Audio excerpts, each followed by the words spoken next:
Hi, నమస్తే. నేను మీ మోహన్ రావు, టాపీ మేస్తున్నాండి. గత వీడియోలో స్లాబ్ లెవెల్ వరకు మనం మాట్లాడుకున్నాం. ఈ వీడియోలో స్లాబ్ గురించి మాత్రమే మాట్లాడుకుంటాం. స్లాబ్ కంగానే ప్రత్యేకంగా వీడియో చేయడానికి కారణం ఏంటంటే స్లాబ్లోనే చాలా మట్టుకి లోపాలు జరుగుతున్నాయండి. అందుకోసమనే కొద్దిగా డీటెయిల్గా చెప్పాలి కాబట్టి 2-3 సబ్జెక్టుల కన్నా ఇప్పుడు ఒకే సబ్జెక్ట్ మీద వీడియో చేయడం జరుగుతుంది. అందుకని నేను చెప్పేది ఏంటంటే సెంటరింగ్ చేసినప్పుడే చాలా జాగ్రత్తగా చూసుకోవాలండి. సెంటరింగ్లో మేమేం చేస్తామండి అంటే సెంటరింగ్లో చేసేది ఏం లేదు, మీరు చేసేది ఏం లేదండి. కాకపోతే మీరు జాగ్రత్తగా దగ్గరుండి చేయించాల్సిన కార్యక్రమం అయితే బాధ్యత అయితే మీదే కదండి. అందుకని నేను చెప్పి వచ్చేది ఏమిటంటే సెంటరింగ్ చేసేటప్పుడే లైన్ కరెక్ట్గా ఉందో లేదో చూడండి. స్లాబ్ వేసేటప్పుడు సెంటరింగ్ ఎగాదిగా కొడతారండి. ఆ ఎగాదిగా కొట్టడం వల్ల స్లాబ్ లీక్ అయ్యే ప్రమాదం కూడా చాలా మట్టుకు ఉంది. ఎందుకంటే మనకి ఎక్కడైతే దిగిపోయిందో మనం కాంక్రీట్ వేసేటప్పుడు అందులో ఒండ్రు అనేది మొత్తం అంతా కింద కారేస్తుందండి. అర్థమైందండి. అందుకనే సెంటరింగ్ కొట్టేటప్పుడే సమానంగా చూసుకోండి. సెంటరింగ్ చేసిన వాళ్ళు ఎవరికో మనం డబ్బులు ఇచ్చేస్తున్నాం, వాళ్ళు చూసుకుంటారులే, పెద్ద మేస్త్రులు ఉన్నారు వాళ్ళు గమనిస్తారులే, ఈ పట్టింపులు పట్టించుకోకుండా ఉన్న వాళ్ళే చాలా మంది ఎక్కువ. కాబట్టి దయచేసి ఇల్లు కట్టించుకున్న ప్రతి ఒక్కరికి నేను చెప్పే మనం ఏంటంటే ప్రతి పని కూడా గమనించండి. ఇల్లు మీ జీవితాంతం ఉండాల్సింది కదా, కాబట్టి కొద్దిగా శ్రద్ధ తీసుకొని చాలామంది పట్టించుకోకుండా ఉన్నారు. కాబట్టి నేను ప్రతి ఓనర్లకి కూడా అర్థమయ్యేలాగా, అదే మా టాపీ మేస్త్రులకు కూడా నీట్గా ఉండేలాగా నేను ఈ వీడియో తీసి పెడుతున్నాను. దయచేసి నేను చెప్పే విధానంలో కానీ నేను చెప్పే మాటల్లో కానీ ఎవరికైనా బాధ కలిగించున్నా ఏమైనా తప్పు అనిపించినా నన్ను క్షమించండి. అయితే సెంటరింగ్ కొట్టేటప్పుడే సమానంగా ఉందో లేదో లైన్లో పట్టుకోండి. అలాగే ప్రతి సెంటరింగ్ వాళ్ళు కూడా చేసే పెద్ద మిస్టేక్ ఏంటంటే చిన్న చిన్న ఖాళీలు ఉంటే ఫోన్లే ఏం అవ్వదులే అని అనుకుంటానంటే దానివల్ల కూడా చాలా ఇబ్బంది ఉంటుంది. దానికి కంపల్సరిగా ప్రతి జాయింట్కి ఒక తారట్ట కానీ టేపు కానీ కంపల్సరీగా వేయమనండి. దానివల్ల మనం కాంక్రీట్ పోసేటప్పుడు లీక్ అనేది ఉండదండి. ఎప్పుడైతే లీక్ అంటే స్లాబ్ లీక్ కాదండి, మనం కాంక్రీట్ వేసినప్పుడు ఒండ్రు ఏదైతే ఉందో ఒండ్రు మనం పిన్ ఎట్టినప్పుడు ఫ్లాట్ కొట్టినప్పుడు మొత్తం కింద కారేస్తుంది. ఆ కారకుండా ఉండాలంటే ఈ టేప్ కానీ ఈ తారట్టు కానీ ఎప్పుడైతే దగ్గొట్టారో ఈ జాయింట్ల దగ్గర చిన్న హోల్స్ దగ్గర కొట్టడం వల్ల ఏంటంటే ఆ ఒండ్రు చాలా మట్టుకి ఆగుతుంది. అక్కడ ఆగడం వల్ల ఏంటంటే పెక్క ఇసుక సిమెంటు ఈ కలిపిన కాంక్రీట్ ఉంది చూసారా, అవన్నీ సమపాల్లో కలుపుతారండి. ఆ కలిపిన దాంట్లో ఒండ్రు కాగిపోయింది అనుకోండి, సిమెంట్ పోయినట్టే. సిమెంట్ పోతే బలం పోతుంది కదండి. ఆ పోకుండా ఉండాలంటే ఆ సెంటరింగ్లో ఆ జాగ్రత్త తీసుకోండి. రెండోది ముఖ్యంగా చెప్పేది ఏంటంటే రాడ్ బెండింగ్ కట్టినప్పుడు కూడా మీరు చాలా జాగ్రత్తగా గమనించండి. చాలా దగ్గర నేను గమనించాను 6 అంగుళాల నుండి 8 అంగుళాలు వేస్తున్నాను. అర్థమైందండి. స్లాబ్ విషయంలోనే ఎట్టి పరిస్థితుల్లో తగ్గొద్దు. 6 అంగుళాలు లోపే ఐరన్ ఉండాలి తప్ప 6 అంగుళాలు దాటి వేయకండి. 6 అంగుళాలకు ఒక రాడ్ వేసుకోండి, అదే సరిపోద్ది. ఒక్కొక్కరు 8 అంగుళాలకు కూడా ఒక్కొక్క రాడ్ వేస్తాను. అది ఏం బలం అండి. ఈవేళ మనం తగ్గించిన కొద్ది రేపు పొద్దున్న దాని పీచులు కూడా తగ్గుకుంటూ వస్తుంది. పీచులు వదిలేయడం, స్లాబ్ లీక్ అవ్వడం, ఇవన్నీ మనం చేసిన చిన్న మిస్టేక్ల వల్ల జరుగుతుందండి. ఈ మిస్టేక్లు అన్నీ జరగకుండా ఉండాలంటే ఒకటే కారణం అండి. నేను చెప్తున్నాను కదండి, ఊసలు కట్టేటప్పుడు కూడా చాలా జాగ్రత్తగా దగ్గరుండి గమనించండి. అక్కడ కట్టి వాళ్ళు అడిగినా చెప్తారు ఎంత దూరంగా పెడుతున్నారని. మీరు ఇల్లు కట్టుకున్న వాళ్ళకి పూర్తి బాధ్యత ఉండాలండి. కట్టే వరకు ఆల్రెడీ బాధ్యత ఉంటుంది కాబట్టి వాళ్ళు వర్క్ చేస్తారు. ఆ వర్క్ చేసినప్పుడు కూడా మీరు దగ్గరుండి బాబు ఐరన్ ఎంత కట్టారు, ఎన్ని అంగుళాలకు కట్టారు అని మాత్రం దగ్గరుండి కనుక్కోండి. 6 అంగుళాల లోపే ఐరన్ ఉండాలి. ఇంకా మంచిది, ఇంకా 5 అంగుళాలు దగ్గర కట్టుకున్నా కూడా ఇంకా మంచిది. అలాగే బీమ్ రాడ్లు కూడా కంపల్సరీగా మీ కోలం టు కోలం ముందు లాంగ్ని పెట్టి ఐరన్ వాడండి. జనరల్గా ప్రతిదీ 12 mm ఎక్కువ వాడతారండి. మీకు మరీ 12-13 అడుగులు దూరంగా పెరిగి ఉంటే కంపల్సరీ 16 వాడండి. 16 అనేది బీమ్ ఉంచితేనే స్లాబ్ డ్యామేజ్ అవ్వడానికి అవకాశం ఉంటుంది. మీరు ఎంత గోడ కట్టినా ఓపెన్ స్లాబ్ అయినా ఏ స్లాబ్ అయినప్పటికీ కూడా స్లాబ్లో బీమ్లో ఐరన్ కూడా చాలా ముఖ్యం. అర్థమైందండి?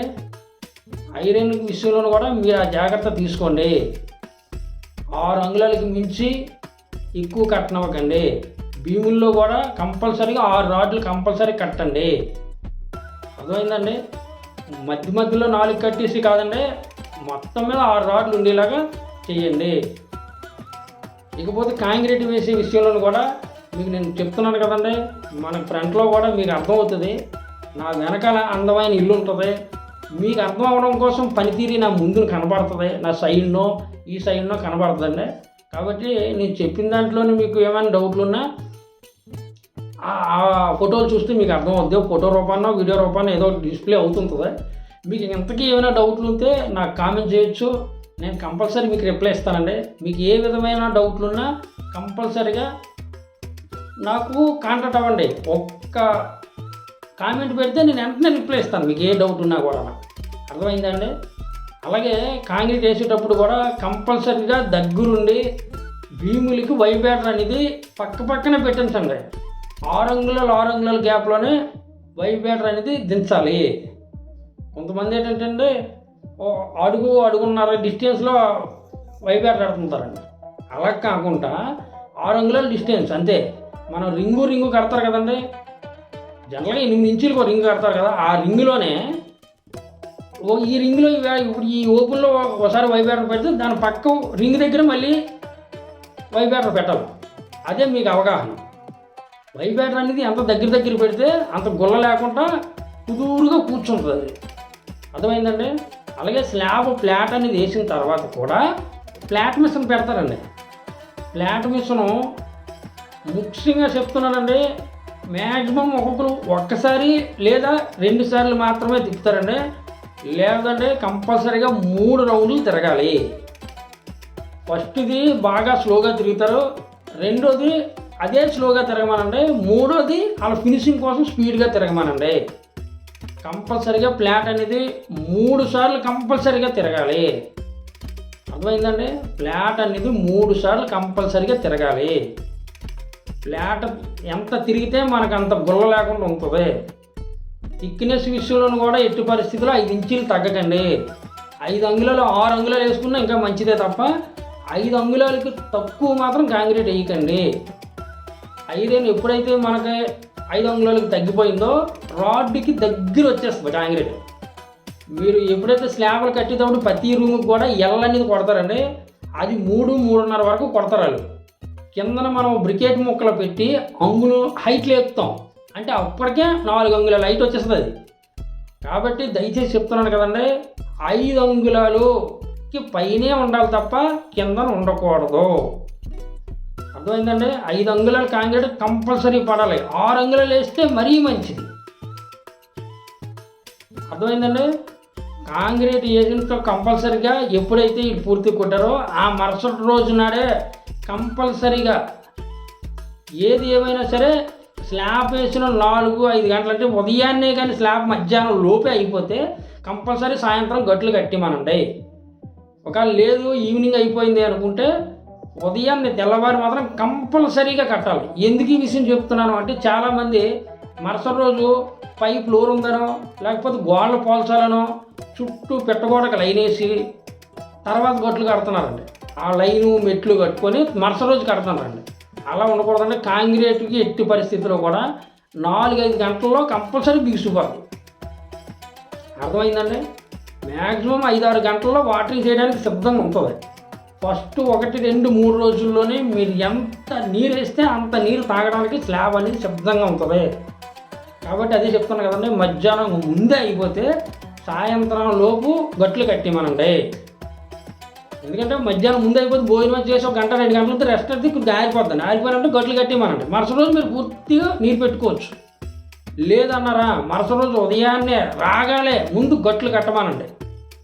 రాగానే గట్లు కట్టమానండి, తర్వాత మెట్లు కట్టమానండి. కొంతమంది మెట్లు కట్టి గట్లు కడతారు. దానివల్ల ఏంటంటే ఆ రోజు అంతా వాటరింగ్ ఉండదు. అదే మేస్త్రీలు ఉదయం రాగాలే గట్లు కట్టారంటే మీరు ఈవినింగ్ అనేది వాటరింగ్ చేసుకోవడానికి రెడీగా ఉంటాయి గట్లు. గట్టులో పెద్ద సిమెంట్ అది వేయరండి. మామూలు బిగుసుకోవడానికి మాత్రమే. కాకపోతే ఆ రోజు పైప్ ఏడ్చుకుంటా కొద్దిగా జాగ్రత్తగా మీరు అక్కడ ఉన్న మోటార్ కానీ లేకపోతే మీరు బకెట్లు తీయడం కానీ లేకపోతే తోడేసిన వాళ్ళు ఉన్నారు, చాలా రకాలు ఉన్నారు. కాబట్టి మీకు ఎలా వీలైతే అలాగా గట్లు కాలు కానీ పైపు కానీ ఏం తగలకుండా కొద్ది జాగ్రత్తగా బొడ్డు సాయంత్రం నింపేస్తే ఫుల్ వాటరింగ్ అనేది అవుతుంది. కనీసం ఒక 24 గంటల తర్వాత అయినా ఆ గట్ల విషయంలోనూ కూడా కొద్దిగా జాగ్రత్త పడండి. మనం వేసిన సిమెంటు, ఐరను, ఇసుక, పెక్క ఇవన్నీ ఎంత బలమో మీరు స్లాబ్ కిట్టిన వాటర్ కూడా అంతే బలం. అదొక్కటి దయించి గమనిస్తారని నేను ఆశిస్తున్నానండి. ఎప్పుడైతే మీరు వాటరింగ్ పూర్తిగా చేశారో అప్పటికే 100% మీకు తెలిసిపోతుందండి. కొంతమంది ఏం చేస్తున్నారంటే వారం లోపే తీసేస్తున్నారండి.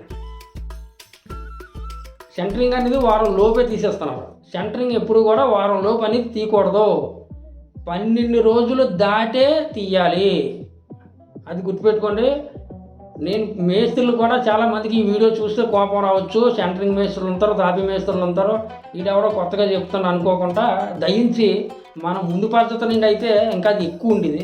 ఇప్పుడు సీడ్ సెంటరింగ్లు వచ్చిన తర్వాత కొంతమంది వారానికి తీసేస్తానండి. దానివల్ల మనకు తెలియదు, కానీ దానివల్ల చాలా లోపాలు ఉన్నాయి. మన మేస్త్రులకి తెలుస్తుంది కానీ ఇంటికాల వాళ్ళకి తెలియదు. కాబట్టి దయచేసి ఎవరో నన్ను తిట్టుకోవద్దు. కానీ నేను పని విషయంలోని ఎక్కడ తగ్గనండి.